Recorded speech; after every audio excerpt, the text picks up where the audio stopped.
Guys, panibagong gabi, panibagong araw. Ngayon po ay unang araw natin po dito at pangalawang gabi ko po dito sa Amerika. Ngayon, simula nang dumating tayo. Ngayon po akin pong ah, ang akin pong pasalubong po dito sa aking mga anak at sa kaibigan po. Magbidela po tayo dito sa trabaho po natin. So, ito po yung mga... So, mayroon po tayong kitchen para sa aking mga anak kasi ayaw nila ng mga t-shirt. Tapos, mayroon po tayong dried mango. Yan. At ito po ay bagoong, ito po ay ito po ay para sa aking stepson. Mayroon po tayo ditong hupya na galing sa Goldilocks. Tapos po, ito po ay dilis na daing. Tapos ito pa po yung para sa aking dalawang anak. Tag-isa sila ng ganyan. Ayan po. Tag-isa po sila. So yan po ang para sa aking dalawang anak. Yung mangga at saka yun. At saka yung kitchen ay para sa aking anak. Tapos, ito po ay daing po yan na pinakas po. Ako po yung gumawa ng daing na to na binabad ko po sa suka. Tapos, nilagyan ng paminta at bawang. Yan po yung daing na yan. Ito po ay dilis. So, mayroon pa pong daing dito sa box na yan. At mayroon pa po akong daing dyan na malaking box. Kasi bali 3 box po yung aking daing. Tapos ito po yung halaga nito. Ito pong pastillas na to at saka pastillas candy po.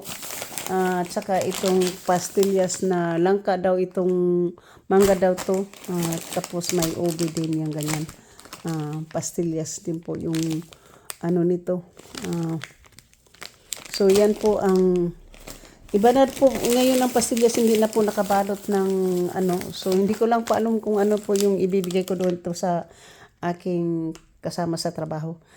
So ito po yung mga dala ko po na galing po sa Pilipinas na mga pasalubong. Ito pong pastillas na to po ay halaga po siya ng 300 pesos. So, ito naman po sa anak ko po, halaga po siya ng 1,000. Nakaabot po ito ng 4,000 po kasi yung 2,000 kasi 4,000 po yung pera natin. Tapos, ito po ang sigarilyo na to po ay nagkahalaga po ito ng 1,500. So, yung 4,000 ko po na pocket money na dapat ibabayad ko po sa traveler's tax na hindi po ako siningil, kaya hindi ko po naiwan sa aking pamangkin ang pera na Philippine Manag, kaya inubos ko na po sa mga pasalubong na to. Dito ko to binili ko po itong na side po ay binili ko po yan sa Dasmariñas, Cavite. Tapos ito naman po ay binili ko po to sa sa airport po, kasama na po yung mga kitchen doon na po sa International Airport papunta po ng San Francisco, itong side na to. Tapos ito naman po ay galing po sa Bisaya, itong mga daing. So naka-declare po ito sa custom po ng mga pasalubong po. Kasi tinanong po ako diyan kung ano po yung dala ko, saan ako galing. Sabi ko sa Pilipinas. Tinanong ako kung mayroon po ako mga livestock po, katulad ng mga bird, mga sariwang pagkain po. Sabi ko wala. Ang dala ko po ay mga dry goods.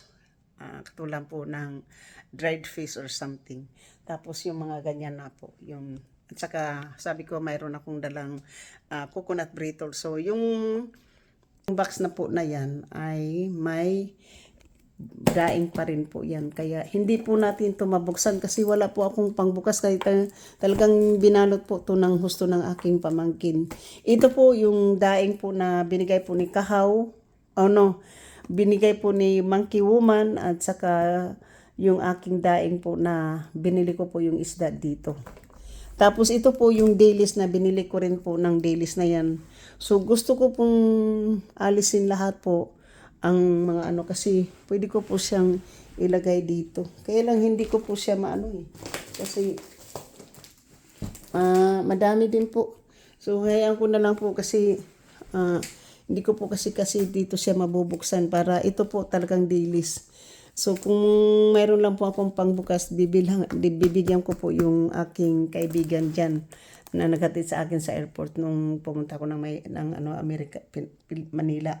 Kaya lang nandoon po yung bukayo nandoon. So, yan po. Maraming salamat po at ito na po yung ating pasalubong dito po sa aking anak.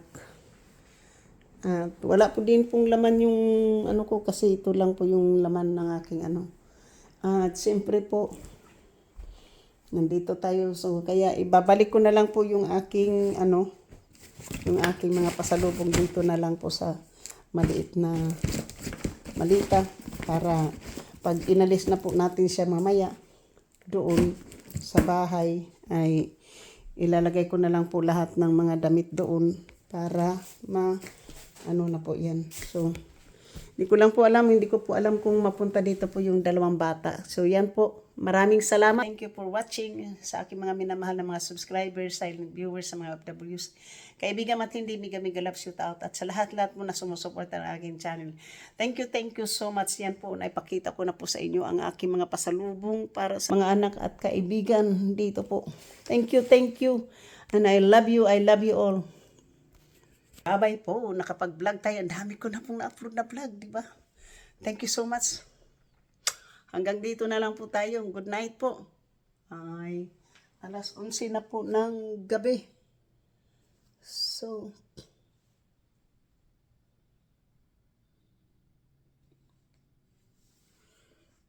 bye-bye. Love you po. Shout out po sa lahat-lahat ng aking mga members, super chatting, nag-iisang sponsor na si JC Pinario. Maraming salamat. Thank you so much and I love you.